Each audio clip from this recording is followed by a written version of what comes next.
दोस्तों आज जो हमारे सामने आपके मंच पर हैं वो हैं सुमित कुमार, जो तुम्हारे ही बीच से सेलेक्ट हुए हैं उत्तर प्रदेश पुलिस दरोगा के लिए। ठीक है, आज हम इनसे जानेंगे कि इन्होंने अपना ये सफ़र किस तरीके से तय किया है और कितना संघर्ष किया है इस नौकरी के लिए इन्होंने। ठीक है, और देखेंगे कि इन्होंने अपनी तैयारी में कितने तरीके से प्लानिंग की, क्या इनकी टाइमिंग टेबल थी और किस तरीके से ये अपना सक्सेस रहस्य आपको बताएंगे। तो आज इनके ज़बानी जानते हैं कि किस तरीके से इन्होंने ये मुकाम हासिल किया है। मैं चाहता हूँ इनसे जानने से पहले बहुत ज़ोरदार तालियों से इनका स्वागत किया जाए। ठीक है, तो नमस्कार भाइयों सबको। भाई पढ़ाई लगभग मैंने सर के यहाँ स्टार्टिंग ही मैंने यहीं करी थी और एंड यहीं करा मैंने। लगभग 2016 से मैंने तैयारी करी थी यहाँ पर ही, और 18 में मेरा सिलेक्शन हो गया था, ये मेरिट वाली जो भर्ती थी। तो पढ़ाई में क्या है मेन, सबसे पहली बात तो है दोस्ती। सबसे पहली दोस्ती अपनी किताबों से करो, सबसे बेटर वही है। लड़कों बाजी हमारी बहुत दोस्ती रही है, बहुत अच्छी बढ़िया दोस्ती रही, और अच्छी बुरी सारी संगत से दोस्ती थी। पर जो डिप्रेशन पढ़ाई का या घर वालों का, उस डिप्रेशन को कम करने के लिए हमने दोस्ती जो लड़कों से करी, मतलब उस तरीके की दोस्ती करी, और घूमे फिरे भी साथ में, मगर पढ़ाई को कभी डिसबैलेंस नहीं होने दिया। कभी भी पढ़ाई का रूटीन बिगड़ना नहीं चाहिए। 10 घंटे पढ़ाई, ये नहीं है तुम्हारी छोटी नौकरी लग रही कि अभी नहीं कर रहे हैं, तुम छोटी नौकरी पर भी जाओगे। अगर 10 घंटे की तुम्हारी यहाँ से तैयारी है, 2 महीने के अंदर अंदर तुम अपनी तैयारी फिट कर लोगे। 2 से 3 महीने लगेंगे बस। अगर तुम्हारी 1-2 साल की तैयारी है, उसके बाद में ज़्यादा टाइम नहीं लगता, 1-2 महीने में रिवीजन हो जाएगा। मेरे साथ का मुझे 1-2 ही लड़का यहाँ दिखाई दे रहा है, बाकी हमारे सब कामयाबी हो गए हैं सब। ये 2-3 बैच जो पुलिस के गए हैं, इसमें लगभग सारे के सारे सेलेक्टेड हैं। सर के यहीं पढ़े थे हम सारे के सारे। भाई भी है हमारा। खैर मोटिवेट मैं तुम्हें क्या करूँगा, जब मैं अपने घर में ही किसी को मोटिवेट ना कर पाया यार तो तुम्हें क्या करूँगा। बाकी पढ़ाई पे अपना ध्यान दो, किसी और खुराफात में कोई ध्यान मत दो। सबसे ज़्यादा जो मेरा पढ़ाई का सिस्टम था, ये था मेरा 18 बैच का टैग, जो क्या लोग बाग कहते थे कि हाँ मेरिट पर भर्ती हुआ।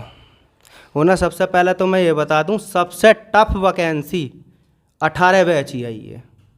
मैंने 19 में सिलेक्शन लिया, मैंने हाई कोर्ट में सिलेक्शन लिया, मैंने KBS क्लर्क में सिलेक्शन लिया, जो अपने कांट में मैं एकमात्र अकेला बच्चा था।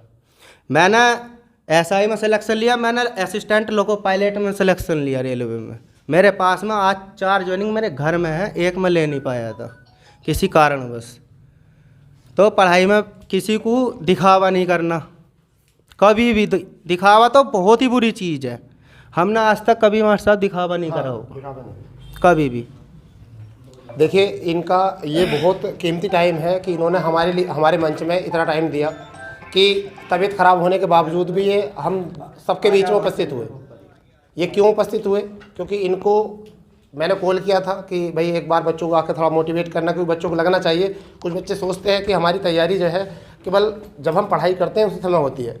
ये मेरे सामने एक ऐसा जीता जागता उदाहरण है, जिन्होंने नौकरी पर रहकर, हमारी अभी 2 दिन पहले बात हुई थी, नौकरी पर रहते हुए भी इन्होंने वो तैयारी की। मैंने इनसे मालूम किया कि किस तरीके से करा इन्होंने, तो उन्होंने कहा कि जो पुराने नोट्स बने हुए थे मैंने उसी को कवर किया। जो पुराने नोट्स थे मैंने उसी को कवर किया। और फिलहाल में ये कि इनके कॉन्टैक्ट, हमारे कॉन्टैक्ट बिल्कुल बने हुए थे। ये सर्विस कर रहे थे, मैं पढ़ा रहा था। जब भी इनको कोई क्वेश्चन में दिक्कत आती थी, कभी भी कोई क्वेश्चन में ये फंसते थे, मुझे एकदम सीधा व्हाट्सअप करते थे कि मुझे यहाँ दिक्कत है। क्योंकि वैसे तो ऑप्शन बहुत थे, हम यूट्यूब पर जा सकते हैं, हम कोई और टेक्स्ट बुक पर जा सकते हैं, बहुत सारे ऑप्शन थे। कुछ चीज़ ना है, यूट्यूब के चक्कर में जो पड़ गया वो बेकार हो गया। हाँ, तो सही है, क्योंकि बहुत सारे ऑप्शन हैं यूट्यूब पर। तो इनसे मैंने जिक्र किया, मैंने इनसे जिक्र किया कि भाई तुम्हारे पास कोई सवाल ना हुआ, मैं मास्टर साहब से तुरंत संपर्क करता था, सर ये समझ में नहीं आ रहा। तो आपको बताने का पर्पज़ यही है कि जब सोर्सेस हमारे पास ज़्यादा होते हैं ना, तो हमारे सिलेक्शन के जो चांसेस होते हैं वो बहुत कम हो जाते हैं। और एक सबसे बड़ी निगेटिविटी, टीचरों को जज करना। यार इतने समय से लगे पड़े अभी इनका ही नहीं होया। हाँ, ये टीचरों का आज अगर तुमसे 2 साल ध्यान देवे और एकान ठीक भाई अगर 2 साल हटा दे ध्यान, अगर पीसीएस ना क्लियर कर दे तो बात है, पर अपनी अपनी किक है, पता नहीं किस चीज़ में हो जाता। इन्होंने जिन्हें कितने बच्चे जो है सेलेक्ट कर दिए, इन्हें कितना मतलब मन खुश होता है। बट यही किक होगी, हमने लास्ट इंटरव्यू में ही कहा कि यही हमारी किक होती है जब बच्चे आके ये कहते हैं ना सीधे कि हमारा सिलेक्शन हो गया, तो हमें बड़ी खुशी मिलती है। ऐसा लगता है कि उनका सिलेक्शन नहीं हुआ, हमारा हो गया। हमें उससे बड़ी तो कोई किक मिलती नहीं है, खुशी मिलती नहीं, क्योंकि वो खुशी जो है या तो माँ बाप मतलब महसूस कर सकते हैं, या वो बच्चा महसूस कर सकता है, या फिर केवल वो टीचर जिसने उनको पढ़ाया है वो महसूस कर सकते हैं। ठीक है। और जिसके घर में अगर एक सरकारी नौकरी ना है ना, तो वो तो बहुत ही ज़्यादा मेहनत करो। हमें जो प्रेरणा मिली है हमारे चाचा से मिली है, गृह मंत्रालय में इंस्पेक्टर हैं चाचा। एक मिनट को तो हम बुलाते हैं जरा सुमित जी के जो चाचा जी हैं, वो गृह मंत्रालय में इस टाइम इंस्पेक्टर हैं, इंस्पेक्टर पोस्ट पर हैं। अब हमारे मंच पर उपस्थित होंगे। ठीक है, तालियों के साथ उनका स्वागत किया जाए।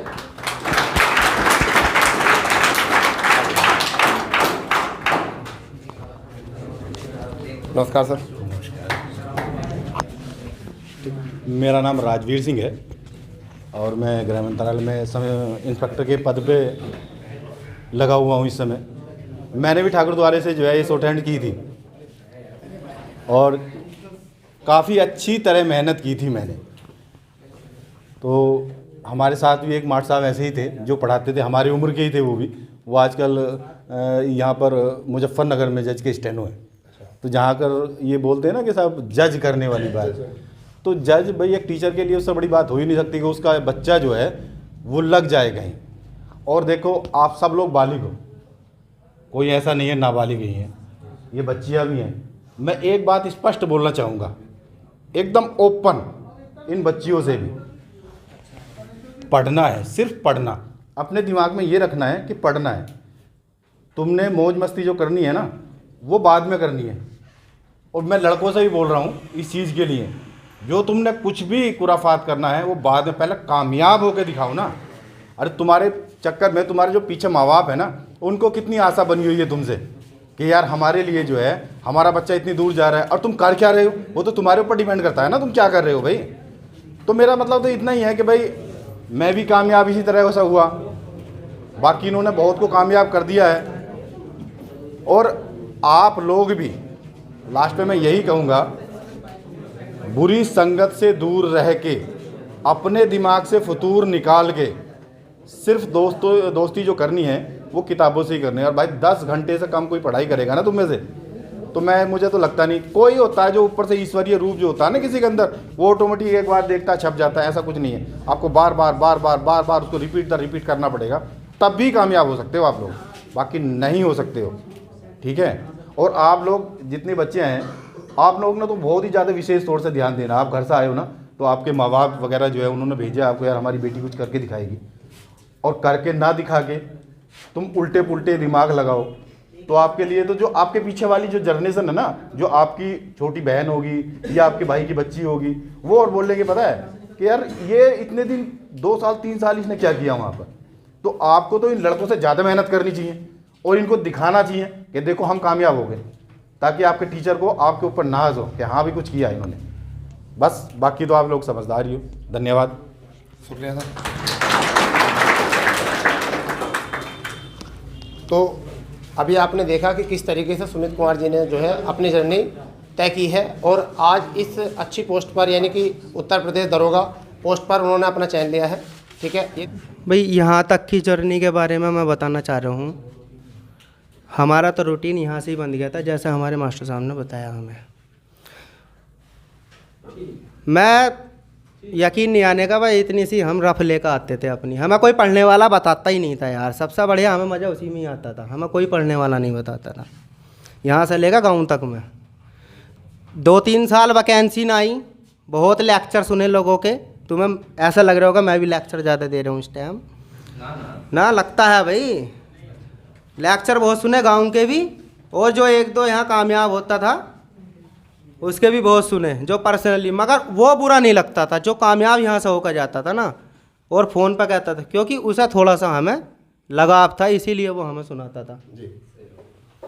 यहाँ से बहुत लड़कियाँ भी कामयाब हुई हैं हमारे साथ की पढ़ने वाली, लगभग ज़्यादातर हो गई। लगभग हाँ। अभी तक ओवरऑल सिलेक्शन लगभग 500 सवा 500। हाँ। तो पढ़ने का यही सिस्टम था, एक रफ लेकर गए हम, यहाँ से सब कुछ करा और अपनी फेयर कॉपी में उतारा। भाई लिखते लिखते ही बहुत याद हो जाता था। यहाँ से जाने के बाद 2 घंटे लगते थे मात्र रिवीजन करके और उसे लिखने में। फिर अपने यहाँ कांठ में यहाँ किताबों का बहुत अच्छा सिस्टम है भाई। करंट जो पत्रिका आती थी ना, वो अब आती हैं सर ना 10 रुपये वाली जो आती थी भाई। ज़्यादा पैसे तो मिलते नहीं थे उस टाइम पे, 150 रुपये जेब में रहते थे, ज़्यादा नहीं रहते थे। 10 रुपये वाली पत्रिका पाक्षिक आती थी शायद, वो 15 दिन में। 15 दिन के 1 महीने में मैं 3 पत्रिका खरीदते था। टारगेट टाइम्स, अरिहंत युवा और एक और थी शायद कोई सी, हाँ, ये 3 खरीदता था। उसमें एक तो एग्ज़ाम का, सारे तो एग्ज़ाम आते थे उसमें, यूपीएससी तक के आते थे कि किस तरीके का सिलेबस आ रहा है पेपर में। करंट बिल्कुल तुम्हारा ये छोटी मोटी तैयारी वाला, ये तो बिल्कुल सारा ही करंट मिलता था उसमें। मैं फर्स्ट टाइम जब 2 महीने का तैयारी करी थी एसएससी जीडी में, मैं फेल हुआ था पहली बार। यहाँ एक ही पेपर दे पाया था मैं एसएससी जीडी का। फिर एक क्लर्क का मैंने पेपर दिया था सीआईएसएफ का, उसमें टाइपिंग में निकला था मैं। उसके बाद में आज तक किसी एग्ज़ाम में फेल नहीं हुआ हूँ। टाइपिंग में 5 साल पहले छोड़े बैठा हूँ टाइपिंग, और आज भी मेरी टाइपिंग 40-45 हिंदी और कम से कम 50-55 इंग्लिश की स्पीड आती है। फैल नहीं मार रहा बिल्कुल भी। और इस चीज़ को मैंने अपने खून में रमाया है। टाइपिंग भूल जाता है आदमी। जो यहाँ से अपना स्टैंडर्ड बना लो पढ़ाई का, उसे कभी भी छोड़ो मत जब तक या तो तुमने कोई अपना एम बना रखा है। भाई बीच में सीढ़ियाँ तो चढ़नी पड़ेंगी ना, अगर ऊंचाई पे चढ़ना। छोटी नौकरी करने के बाद में तुम्हें कोई बड़ी नौकरी करने के लिए मना नहीं करेगा, कैसा भी डिपार्टमेंट हो। हमसे ज़्यादा व्यस्त डिपार्टमेंट होगा नहीं। मैंने एक सिपाही की नौकरी कर रखी है 5 साल से, 24-24 घंटे, 48-48 घंटे सोते नहीं हैं हम। पर कोई अधिकारी तुम्हें पढ़ाई के लिए मना नहीं कर सकता। पढ़ाई करो, अपना बजट ठीक हो, 2 साल की तुम छुट्टी कभी भी लेकर आ सकते हो पढ़ाई के लिए। ये हमारे लेखपाल भाई है, ये मेरे साथ में मेरे डिपार्टमेंट में ही है। आदरणीय मेरे बड़े भाई, छोटे भाई और बहनों, अगर मेरी कोई बात गलत भी लगे तो उसे छोटा या बड़ा समझ के माफ़ कर देना। देखो, हर बंदा महंगी किताबें और महंगी जो है कोचिंग नहीं कर सकता। मैं भी उनमें से एक हूँ। मैंने किसी दिन कोई कोचिंग नहीं की, लेकिन इसका मतलब ये नहीं है आप लोग भी मत करना। आज दोनों में अंतर दिखाएंगे, जिसने कोचिंग की उसमें और जिसने नहीं की उसमें। मैंने कोचिंग नहीं की, रेस की, एनसीसी की, इंटर पास करा, बीए करा।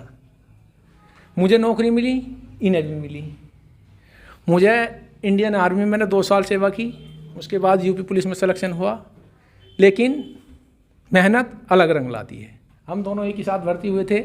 आज भाई की मेहनत थी, भाई दरोगा है, और मेरी मेहनत नहीं थी, मैं सिपाही हूँ। और मैं आप सब लोगों से कहूँगा कि भाई ये जो आलतू फालतू के काम है, इनमें कोई फ़ायदा नहीं है। 2 लाइन आपके सामने है। एक लाइन है, अगर आप पढ़ाई छोड़ के अतिरिक्त किसी जगह को टाइम देते हो, उसमें आप बेइज्जती की तरफ जाते हो। घर वालों को पता चलेगा, लड़की हो लड़का हो, बेइज्जती भी होगी, मार भी पड़ेगी। एक रास्ता है पढ़ाई का, पढ़ाई की तरफ जाओगे, टैलेंट होगा, बूझ होगी, सम्मान होगा। दूसरी तरफ और आगे बढ़ोगे, बेइज्जती वाली तरफ, शादी होगी। शादी नहीं हुई तो जेल चले जाओगे। ठीक है भाई, बुराई वाली हंसने वाली कोई बात नहीं है। इधर पढ़ाई वाली लाइन में मत सोचना यूट्यूब पे है, कोई अंतर्राष्ट्रीय पिक्चर तो बन नहीं रही, सब देखने वाले तुम ही हो भाई। और अगर पढ़ाई वाली लाइन में आप आगे बढ़ते हैं तो नौकरी मिलेगी, नौकरी मिलेगी, सम्मान मिलेगा, 2 पैसे मिलेंगे। और आवारा आदमी की शादी होती है, उसमें कितना अंतर होता है, नौकरी वाले की शादी होती है, उसमें कितना अंतर होता है। मेरी नौकरी नहीं लगती, मुझे भी एक बात गलत लगी थी, उसके कारण मेरी नौकरी लगी। हमारे चाचा हैं, दिल्ली पुलिस में हैं, चचेरे चाचा। हम दोनों लगभग हम उम्र थे, वो 2-3 साल बड़े होंगे और मैं छोटा था। एक जगह हम रिश्तेदारी में गए, आपको नहीं बताऊंगा कहाँ गए। रिश्तेदारी में गए तो उन्हें कहा गया शादी में, भाई मच्छरदानी लगी है दीवान जी, पंखा लगा है, आप उधर जाके सो जाओ। और हमसे कहा गया छत के ऊपर पाल बिछा है, वहाँ जाके सो जाओ। फिर हमने उनमें और अपने में अंतर देखा, यार ये भी इतने लंबे हैं और हम भी इतने लंबे हैं, ये भी ऐसे हैं, हम भी ऐसे हैं, हम में अंतर क्या है? ये हमारे चाचा हैं, मगर ये पुलिस में है, इस बात का अंतर है। हम पे नौकरी नहीं है। तब हमने थोड़ी सी तैयारी करी, मेहनत करी। मैं पढ़ाई से भर्ती नहीं हुआ, मैं तो सिर्फ दौड़ भाग से भर्ती हुआ हूँ, इसीलिए मैं आज सिपाही तक पहुँच के बस हद है, आगे की हिम्मत भी नहीं करता। लेकिन आप लोग ये मत समझना कि भाई हम पढ़ाई ना करें। पढ़ाई वाले रास्ते में बहुत फ़ायदे हैं, सम्मान भी मिलेगा, पैसा भी होगा, नौकरी भी मिलेगी और शादी भी आपकी सही परिवार में होगी। अगर नौकरी में सक्सेस हो जाते हो तब। आप आवारागर्दी में पढ़ते हो, पिटाई भी होगी, बेइज्जती भी होगी, जेल भी जाना पड़ेगा और शादी भी तुमसे भी बदतर किसी लड़की से होगी या तुमसे बदतर किसी लड़के से होगी। तो मेरा मानना ये है, आप पढ़ाई के रास्ते को चुनो, हिम्मत कभी मत हारना। मैं 7 बार आर्मी की रेस मार के मेडिकल में और फाइनल मेरिट में फेल हो जाता था, मैंने हिम्मत नहीं हारी। हिम्मत कभी मत हारना। ये मत सोच रहा भाई मेरा 1 साल रह गया, 2 साल रह गया। समय किसी के हाथ नहीं आता, ना किसी के आधार पर चलता है। समय से पहले जो इंतजार कर रहा होगा वही समय को पकड़ सकता है, जो पीछे रह गया वो कभी नहीं पकड़ सकता। बाकी मैं अपनी बात को यहीं विराम देता हूँ। जय हिंद, जय भारत। बहुत बहुत धन्यवाद। ये रिंकू कुमार थे जो सुमित जी के छोटे भाई। ये काफ़ी लंबे समय से जो है कोचिंग से जुड़े हुए, परंतु बीच में एक देश में एक बड़ी आपदा आई जिसका सामना हम लोगों ने सबने बहुत हिम्मत के साथ किया, जिसे कोरोना या कोविड-19 के नाम से जाना गया। उस बीच में कुछ दिन 1 से 1.5 साल जो है कोचिंग संस्थान बंद रहे। इस बीच में एक रिंकू नहीं, बहुत सारे ऐसे स्टूडेंट हुए जिनको पढ़ाई से उनका जो लेवल है वो हट गया और वो दोबारा से हिम्मत जुटा ना सके। उनके बीच में बहुत सारे उनके लिए आसान रास्ते दिखे, ऐसे आसान रास्ते कि वो उन पर चलना थोड़ा उन्हें ईजी सा लगा। बट हुआ ये कि कई बार ऐसा होता है जब एक बार हिम्मत टूट जाती है तो उसको जोड़ने के लिए एक सही मेंटोर की आवश्यकता होती है। शायद ऐसा मान के चलिए कहीं ना कहीं जिन बच्चों से भी हिम्मत टूटी है उनकी, जो पढ़ाई से दूर हुए हैं, उन्हें कहीं ना कहीं एक मेंटोर की कमी खली है। एक मेंटोर सही, उनकी लाइफ में एक मेंटोर होना चाहिए। वो मेंटोर वो अपना गुरु भी हो सकता है, अपने मतलब माता पिता भी हो सकते हैं, एक अच्छा मित्र भी हो सकता है, ठीक है, एक अच्छी पत्नी भी हो सकती है, एक अच्छी बहन भी हो सकती है। वो मेंटोर की भूमिका कोई भी निभा सकता है। शायद अगर जो बच्चे भी इस पढ़ाई से दूर रहे हैं इस आपदा के टाइम के बाद, तो उनके लाइफ में ये नहीं कि वो पढ़ते नहीं थे। अगर उनका मन नहीं होता पढ़ाई का तो पहले से भी पढ़ाई नहीं करते। समझ गए नहीं? अगर ऐसा होता कि पढ़ाई नहीं करनी होती तो पहले भी ज्वाइन नहीं करते। परंतु यहाँ ज़रूरत रही है एक मेंटोर की कमी की। कहीं ना कहीं उन्हें एक अच्छा सही और सच्चा मेंटोर नहीं मिला जिससे वो दोबारा हिम्मत ना जुटा सके। फिर थोड़ा ये भी है कि एक सेल्फ कॉन्फिडेंस भी एक चीज़ होती है जो मुझे बहुत सारे स्टूडेंट में देखने को मिलता है। आज भी बहुत सारे ऐसे बच्चे हैं जिनको फ़र्क नहीं पड़ता कि वैकेंसी कौन सी आ रही है, कौन सी वैकेंसी नहीं आ रही है। उनको तैयारी से मतलब होता है। क्यों? क्योंकि अभी भाई ने बताया था कि आर्मी में 2 साल आर्मी सेवा करी आपने, 2 साल सर्विस की। आर्मी जितने पैरामिलिट्री फोर्सेस होती हैं, जितनी भी पुलिस होती हैं, इन सबको ट्रेनिंग क्यों दी जाती है? समय से पहले क्यों ट्रेनिंग दी जाती है? जहाँ पर ट्रेनिंग होती है वहाँ पर एक बोर्ड लिखा होता है, जितना आप पसीना बहाओगे इतना युद्ध में खून बचाओगे। जहाँ पर ट्रेनिंग होती है, प्रशिक्षण होता है, वहाँ पर एक बोर्ड पे लिखा होता है, जितना भी आप पसीना बहाओगे और इतना ही अपना युद्ध रणभूमि में जो है अपना खून बचाओगे। मतलब क्या है?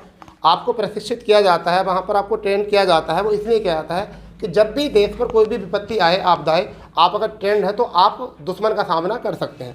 यही स्टूडेंट को सीख लेना चाहिए कि सरकार इतना ट्रेनिंग में क्यों पैसा बर्बाद करती है, कि ऐसा कोई बड़ी घटना अभी तो घटी नहीं बीच में।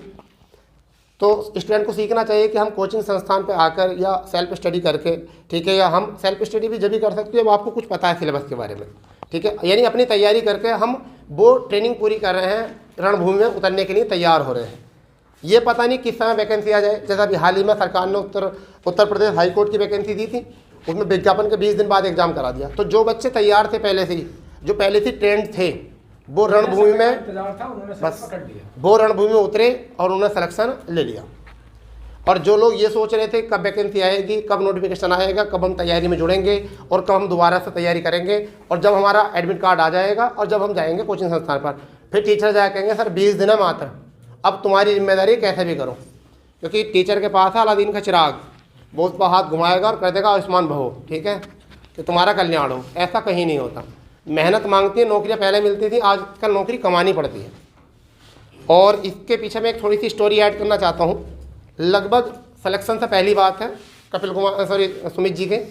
मैं जब गया, हम 2 मित्र थे आपस में, हम इनके एक बार फील्ड में हमने घूमने का प्लान बनाया कि हम देखना चाहते हैं कि बच्चे कर क्या रहे हैं। क्योंकि पहले मैं छापामार नीति चलाता था अपनी, कहीं भी बिना बताए किसी भी गाँव में पहुँच जाता था बच्चों के पास कि वो बच्चे कर क्या रहे हैं इस बीच में। मैं इसी वजह से मैं छापा मारने गया और मैं पहुंचा सुंदरपुर शाहपुरा। मैंने गांव देखा नहीं था इनका, बट मुझे फोकस जो था वो इन्हीं के ऊपर था। तो एक पुराने स्टूडेंट थे मेरे, मैं उनके पास गया, मैंने इनका गांव का मतलब घर का पता पूछा। पहली बार इनके छोटे भाई से मुलाकात जब भी हुई थी, ये नीचे मुझे फर्स्ट फ्लोर मतलब ग्राउंड फ्लोर पर मिले। मैं बोला भाई सुमित कहाँ, क्योंकि हमारी जानकारी सुमित से थी। कह रहे वो ऊपर हैं, फर्स्ट फ्लोर पर हैं और वो तैयारी में शायद अभी खेत से आए हैं, आप मिल लीजिए। हम जाकर देखे तो ना तो अच्छी तरीके से हाथ साफ थे, खेत से तो आते हैं सब लोग, खेती बाड़ी से जुड़े हुए हैं, और ना तो ये लोग एक मतलब खेती बाड़ी जुड़े हुए सब, और ना ही इन्होंने हाथ पैर अच्छे तरीके धोए थे। पर तो इनके पास में एक प्रैक्टिस सेट था, ये उस प्रैक्टिस सेट को नीचे चटाई बिछाकर और उसे निकाह मतलब पढ़ रहे थे, प्रैक्टिस कर रहे थे। मैंने उनसे पूछा, मतलब इन्होंने देखा, उन्होंने ये काम बंद किया और फिर मतलब जो भी करते हैं एक तरीके से सत्कार किया, स्वागत किया, जो भी किया इन्होंने पूरा अच्छा तरीके से हमें सम्मान दिया। हमने इनसे पूछा कि भाई ये तो कहते कि सर ऐसा होता है कि जब मैं टाइम मिलता है मुझे दोपहर में, लगभग की तो जिम्मेदारी टीचर की नहीं है सिलेक्शन देने की, हम तो पढ़ के आ जाते हैं, उसके बाद में जिम्मेदारी हमारी भी है कि जो टीचर कर रहा है, अगर टीचर 6 घंटे पढ़ा कर मेहनत कर रहा है तो हम 3 घंटे भी ना करें तो फिर तो बेकार है। और स्टूडेंट के हाथ में होता है कि टीचर्स को कितना सम्मान देना है, कितना नहीं देना। अगर आप अच्छे से मेहनत करोगे, पढ़ोगे, नौकरी लोगे अच्छे, तो आज देखो आप हमारा भी सम्मान हो रहा है, आपका भी सम्मान हो रहा है, समझ गए नहीं। और यदि आप नहीं चाहते कि नहीं करना सम्मान, तो आप कुछ नहीं करोगे। इसलिए हमने उस दिन इनसे देखा, तो बाद में इन्होंने तैयारी की, सिलेक्शन को देखा बहुत ज़्यादा, तो इन्होंने कहा सर कहीं भी तैयारी में कहाँ कमी रह जाती है। तो सही बात तो है कि इन्होंने ओपन हमसे बात की, ओपन बिल्कुल बात हमसे बताई कि हम इस तरीके से रहते हैं। मैंने इन्हें एक ही सजेस्ट किया सबसे पहले तो यह है कि दोस्ती करो बहुत ज़्यादा, परंतु कई बार ऐसा होता है कि जितने ज़्यादा रिश्ते बनाओगे उनको रिश्तों को निभाने के लिए इतना ज़्यादा उन्हें टाइम भी दोगे। क्योंकि हम अगर 10 रिश्ते बना लें तो उन 10 का जब हम टाइम लेंगे तो कल को 10 को टाइम देंगे भी, और वो सफल होने का कोई भी पॉइंट नहीं होता। इसलिए इनकी दोस्ती बहुत लंबे लेवल पे थी। अभी इन्होंने शुरू में उसके परिचय दिया था, तो मैंने इनसे कहा कि थोड़े समय के लिए जो है ना थोड़ी दूरी बनाओ, ऐसा नहीं कि उनसे संबंध तोड़ दो, थोड़ा उनके आने जाने की टाइमिंग से अपनी टाइमिंग चेंज कर लो। तो उन्होंने वही किया। इनके साथ के इतने मित्र आते थे, जो उस बस से वो आते थे, इन्होंने सोचा मैं उस बस से ना आकर दूसरी बस से आऊँ। इन्होंने कांट कोचिंग संस्थान आना जाना सिंगल शुरू कर दिया। मतलब शायद ऐसा हो कि कोचिंग समय तक, बाद में दोस्ती भी निभाई, क्योंकि अगर दोस्ती नहीं होती तो आप लोग इतने बैठे हुए नहीं होते, अगर दोस्ती नहीं होती तो। और बात ये रही कि दोस्त जहाँ पर आप सिलेक्शन लोगे वहाँ पर दोस्त आपके बिना बनाए बन जाएंगे। तो दोस्तों की सक्सेस आदमी के लिए कमी नहीं है। इसलिए सबसे पहले यह है कि वो दोस्ती बेकार है जो आपके करियर को बर्बाद करके दोस्ती हो रही है। इसलिए सबसे पहले है आपका करियर, तो करियर बनाइए, दोस्ती अपने आप बन जाएंगी। और इन्होंने हमें इतना कीमती टाइम दिया। सुमित जी ये उत्तर प्रदेश पुलिस दरोगा में सेलेक्ट हुए हैं, ठीक है। अब इनके मुंह से सुनना चाहते हैं कि इन्होंने और क्या अपनी नीति अपनी पॉलिसी में क्या सुधार करे थे पढ़ाई को लेकर। अब भाइयों मैं आपको अपने पर्सनल बताना चाह रहा हूँ, 5 मिनट बोल लूँगा सिर्फ। निगेटिविटी मेरे घर से ही स्टार्ट हो रही है, मेरे में खुद में है। मेरा भाई है, किसी चीज़ की कमी नहीं है, पढ़ता भी है, ऐसी बात ना नहीं पढ़ता हो। आजकल क्या हो रहा है, जो हमारा बेस है ना हाई स्कूल और इंटर, उसमें सही से मेहनत नहीं हो पा रही है। हमारा हाई स्कूल और इंटर दोनों ही बहुत अच्छे खासे मजबूत थे, जो हम कंपटीशन में बैठ पाए। भीड़ को तो कभी देखना ही मत, भीड़ को देखोगे तो निगेटिविटी आएगी।